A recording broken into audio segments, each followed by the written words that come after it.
Le mariage de la deuxième sœur semblait devoir apporter plus de joie à la famille, car ce beau-frère, bien que moins doué intellectuellement que l'autre, était un homme fait pour plaire à des femmes, ayant des sentiments délicats et habitué à tous les égards. Son comportement réconciliait Élisabeth avec l'institution du mariage et avec la pensée du sacrifice que celui-ci impliquait. En outre, les jeunes gens vinrent habiter tout près de la mer, et leur enfant devint le préféré d'Élisabeth. Malheureusement, l'année où cet enfant naquit fut troublée par un autre événement. L'état des yeux de la mère exigea une cure d'obscurité de plusieurs semaines, à laquelle Élisabeth s'astreignit aussi. Puis une opération fut déclarée indispensable, et les inquiétudes causées par cette intervention coïncidèrent avec les préparatifs du départ du premier beau-frère. L'opération, une fois pratiquée, par un grand ophtalmologue, les trois familles se réunirent pour passer ensemble les vacances dans une ville d'eau. Élisabeth, épuisée par les soucis qui l'avaient accablée pendant les derniers mois, aurait dû se remettre durant cette période de détente où, pour la première fois depuis la mort du père, souffrances et craintes avaient cessé d'accabler la famille. Mais ce fut justement pendant cette villégiature qu'apparurent les douleurs et les troubles de la locomotion. Les douleurs s'étaient déjà fait sentir peu de temps auparavant, mais elles ne devinrent violentes qu'après un bain chaud pris dans l'établissement hydrothérapique de l'endroit. L'apparition des douleurs fut attribuée à une longue promenade, une marche d'une demi-journée faite quelques jours auparavant. On crut ainsi qu'Élisabeth s'était surmenée et avait ensuite pris froid. À partir de ce jour, Élisabeth devint la malade de la famille. Un médecin lui conseilla d'aller passer la fin de l'été dans une ville d'eau, à Gastein, où elle se rendit avec sa mère, non sans que de nouveaux soucis ne fussent venus l'assaillir. Sa deuxième sœur se trouvait de nouveau enceinte et, d'après les nouvelles qu'on en avait, cette grossesse s'annonçait fort mal. De ce fait, Élisabeth se décida très difficilement à partir pour Gastein, et 2 semaines à peine plus tard, sa mère et elle furent appelées auprès de la malade, maintenant alitée et qui n'allait pas bien.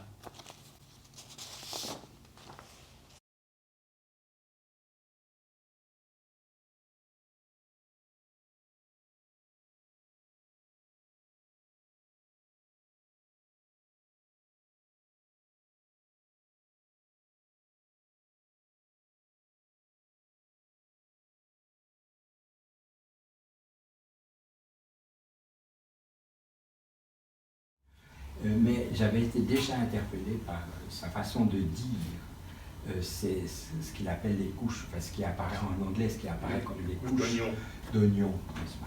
C'est-à-dire des couches successives où on sent qu'il va chercher le noyau, quelque chose autour du noyau, c'est-à-dire du réel, quoi. Enfin, le noyau, le réel, et qui serait le primitif, le premier. Le premier, voilà. Alors quelque chose comme ça qui est extrêmement important.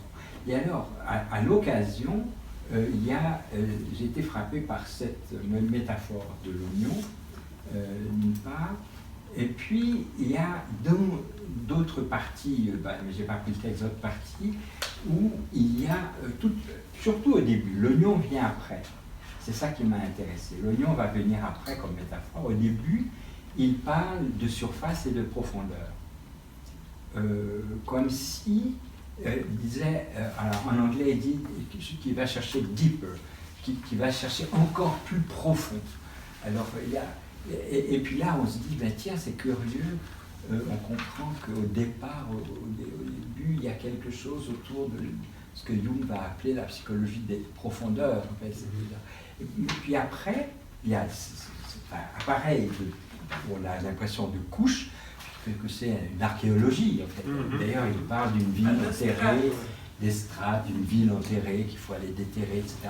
L'impression qu'il faut mettre une petite lampe. Il gardera toute sa vie avec cette idée. Dans Malaise dans la culture, il continue avec cette idée. Mais en même temps, il balance d'un autre côté sur quelque chose de beaucoup plus superficiel. C'est-à-dire qu'il y a des espèces de couches n'est-ce pas, accessible. Un oignon, ça n'a rien, c'est de la cuisine, ça n'a pas rien à voir avec l'archéologie. On n'a pas besoin d'une lampe sur le front pour aller chercher le noyau de l'oignon. Il suffit d'un couteau.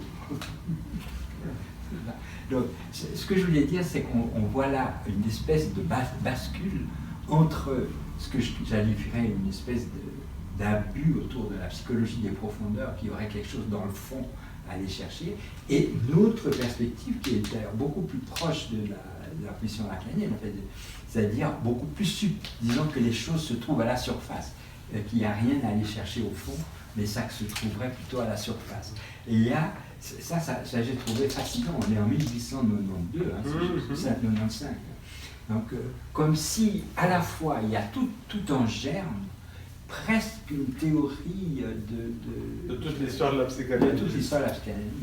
C'est-à-dire, il y a l'après-coup en germe, il y a le signifiant qui est en germe, parce que cette métaphore de l'oignon, ça fait penser un peu à ça. En même temps, il y a ce que j'appellerais cet égarement du côté des profondeurs, enfin, comme si dans les profondeurs, il y avait quelque chose, là, que c'était une espèce d'analogie autour de l'archéos, enfin, de l'archéologie de l'ancien, etc.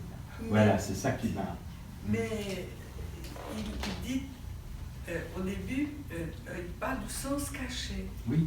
Le sens caché n'est pas forcément en profondeur, donc il ne donne pas une espèce de topologie, mais... il hésite en plusieurs positions. Voilà, il hésite entre la profondeur, que c'est dans le fond, puis c'est caché. Oui, donc c'est caché où, caché où. Et puis de temps en temps, il dit qu'il y a dans l'idée, qu'est-ce qui est caché, le sens caché, c'est une idée qui est incompatible, qui est, voilà, c'est ça qui a le conflit, qui amène le conflit. Donc, il cherche le sens caché, donc une causalité quelconque, une causalité généralement qu'on trouve là déjà, soit par des associations qui parlent de la jambe, comme ça, et quand ils découvrent qu'elle avait un copain, donc le sens caché, ce serait une causalité sexuelle. Donc il y a quelque chose de sexuel il effleure comme ça. À dire que sexuel ici, c'est encore dans un sens très large, n'est-ce pas? C'est l'amour. C'est large. Mais et qu'il va obtenir, et ce que je m'a frappé dans le texte, surtout au début, c'était qu'il va obtenir par la confession. Je ne sais pas si la traduction c'est confession. C'est confession. C'est un mot qui revient, oui, des fois. C'est confession. En tout cas, il y a l'idée qu'on peut, il dit même éliminer, supprimer le conflit lié à chaque couche, par le fait de le dire. C'est une idée qui est... Ça, c'est une idée du début, c'est de Breuillère et qu'il continue à maintenir. Oui, mais qui reste dans la psychanalyse. Mais il parle de la confession. Tu penses qu'elle reste plus tard, cette idée de supprimer? Pas de supprimer, non, pas de supprimer. Non, là, effectivement, c'est typique de cette époque-là, n'est-ce pas? Régler les conflits, on règle une après l'autre. Et même de supprimer presque le mal-être. Supprimer le mal-être de chaque état. Et c'est vrai qu'on est frappé, ça je trouve très intéressant de penser que Freud est arrivé à la psychanalyse avec comme ça des idées assez schématiques, assez simples. Oui. Il les a diversifiées, il en a fait autre chose, mais c'est assez frappant quand même qu'il a des représentations assez simples, comme assez schématiques. Il y a encore une dernière chose avant de la présenter, ce que je trouve assez saisissant par rapport à cette discussion autour des couches, la profondeur, etc. Alors je ne sais pas comment c'est dit en allemand, je pense que c'est la même idée en allemand, alors les mots je ne me souviens plus des signifiants. Mais à un moment, il dit très clairement que toutes ces choses anciennes, n'est-ce pas, dont il présume qu'elles ont existé, qu'elles existent et qu'elles sont de l'ordre du réel, vont toutes se présenter dans la synchronie, c'est-à-dire dans l'ici maintenant. C'est quand même hallucinant en 1892. C'est-à-dire que la diachronie, si tu veux, au fond, il y a cette quête du réel, etc., mais que cette diachronie va s'actualiser dans la vie de tous les jours. Et alors, il va demander à cette jeune fille qui dit qu'elle ne sait plus quoi dire, etc. Oui, dire, oui, ce qui vous vient. Mais dans le malaise de la culture, il dit que c'est toutes ces couches, il parle de toutes ces couches, mais il dit, mais supposons que, au contraire de l'archéologie, que toutes ces couches restent intactes. Ça veut dire, c'est plusieurs moments de Rome, n'est-ce pas? Toutes se superposent finalement dans le présent, n'est-ce pas? Dans le présent, mais de façon inconsciente. Elles sont toutes là présentes. Il n'y a rien qui se perd, rien qui se détruit. Mais ça, c'est l'idée essentielle. Et alors, l'actualisation, elle se fait dans la séance. Dans la séance, c'est-à-dire par l'association libre où on est à la surface. On n'est plus à aller chercher dans les cours, mais ça se passe. Voilà. Mais ce qu'il y a de tout à fait marrant là, c'est la technique qu'il utilise. Ah, oui. Bon, il y a la question de poser la main sur le front, et puis dire au moment où je lâche, une idée vous vient, et puis l'affirmation qu'il sait qu'une pensée est venue. C'est ce qu'il dit à la patiente. La traduction là donne, la traduction française, elle n'est pas fausse en soi, mais elle donne quand même une idée fausse, parce que, je veux trouver la page, parce que c'est intéressant cet aspect-là. On va y arriver, voilà. Donc, je ne cédais plus désormais quand elle prétendait n'avoir pensé à rien. Et je lui affirmais qu'une idée lui avait certainement traversé l'esprit, sans qu'elle y prêtât peut-être attention, mais que je renouvellerais volontiers la pression. Et puis, peut-être aussi pensait-elle que l'idée sur J n'était pas la bonne, mais cela ne la regardait pas. Elle devait absolument rester objective, c'est intéressant, et dire tout ce qui lui passait par la tête. Enfin, je savais pertinemment, elle avait une idée qu'elle me dissimulait. Donc ici, on croit que Freud dit au lecteur, je savais. Mais c'est pas ça. C'est pas ça qu'il dit. En réalité, parce que ce qu'on ne voit pas ici dans la traduction, c'est que c'est du discours indirect. C'est-à-dire que sie meine, ça veut dire que je lui dis qu'elle avait, que j'étais sûr qu'elle avait une idée. C'est pas j'étais sûr, c'est une tactique thérapeutique. On ne voit pas là que c'est une tactique thérapeutique. C'est pas qu'il était sûr du contenu, il était sûr qu'il avait quelque chose. Je lui ai dit, je sais que vous avez pensé à quelque chose. C'est ce qu'ailleurs il va appeler plus tard un hameçon de fausseté. C'est intéressant. Un hameçon de fausseté. Donc il lance un hameçon pour voir si ça mord. Et alors, le texte anglais ne fait pas cette bêtise.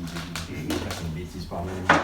Mais enfin, c'est pas tout à fait une bêtise, parce que c'est vrai que dans un texte littéraire, on peut commencer un discours indirect, et puis ensuite on continue et on laisse on pense que le lecteur sera assez intelligent pour prendre là. Mais là, c'est quand même pas tout à fait clair. Quand il dit « je savais que… » On a l'impression qu'il est dans une espèce d'univers divinatoire, ou bien qu'il voit des signes que d'autres ne voient pas.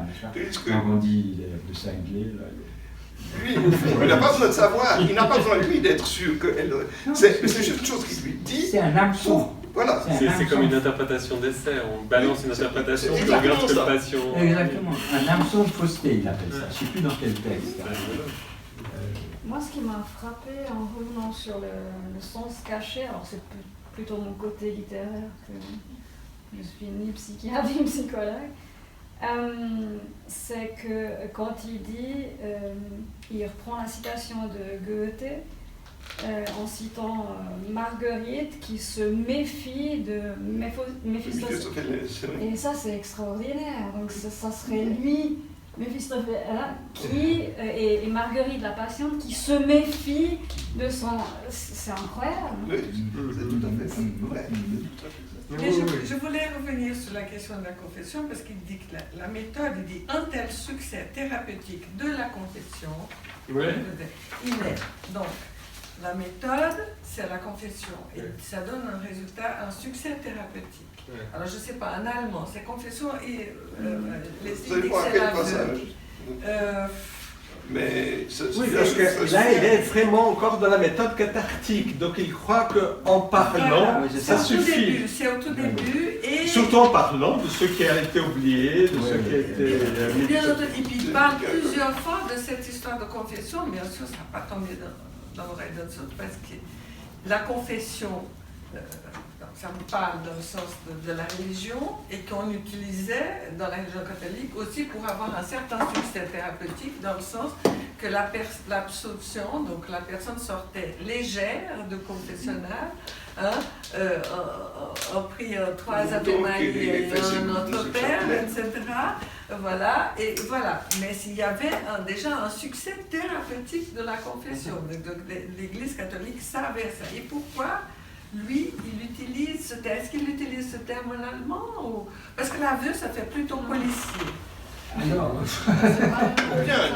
c'est pas d'aveu, c'est avoué. Non, en tout cas, là, que là où tu peux avouer, pas Il y a seulement beaucoup une de faute. contextes pour dire l'aveu. L'aveu, ça a une connotation beaucoup plus complexe, me semble-t-il. Oui, mais c'est plutôt... Tandis que la confession, c'est vraiment quelque chose... Où est-ce qu'il y a le mot confession? C'est plus du côté de la catharsis, là, la confession. C'est plus du côté de... Ouais, c'est ça. C'est plus du côté cathartique. Mais il faut dire que... Mais en anglais aussi, ça revient. Attendez. Oui,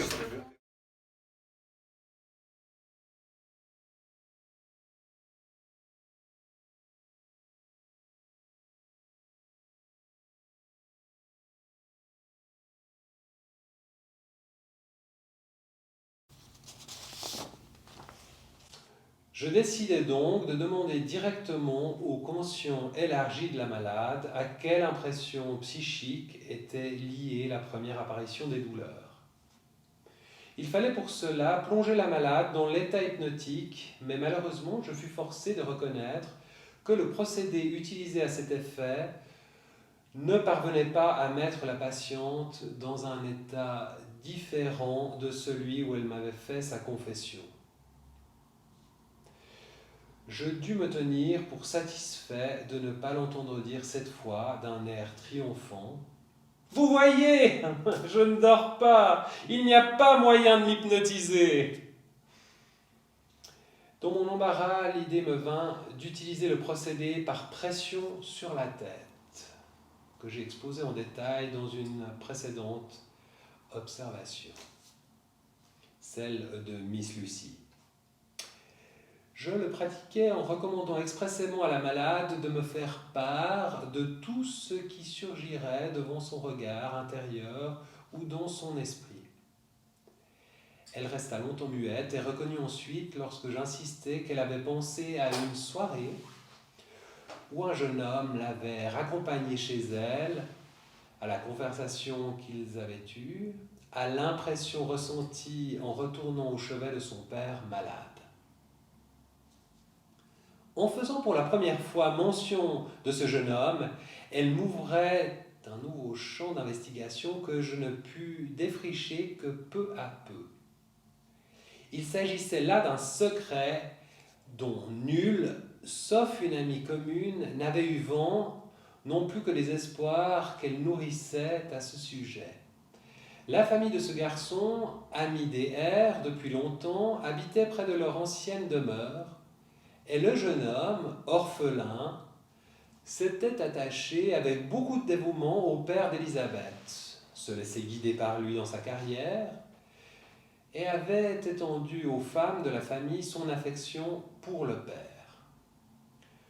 De nombreux souvenirs de lectures faites en commun, d'échanges de vues, de réflexions qu'il avait faites et qui furent répétées à la jeune fille, renforcèrent chez elle la conviction peu à peu croissante qu'il l'aimait, elle la comprenait, et qu'en l'épousant, elle ne s'exposerait pas au sacrifice redouté que le mariage devait, selon elle, impliquer.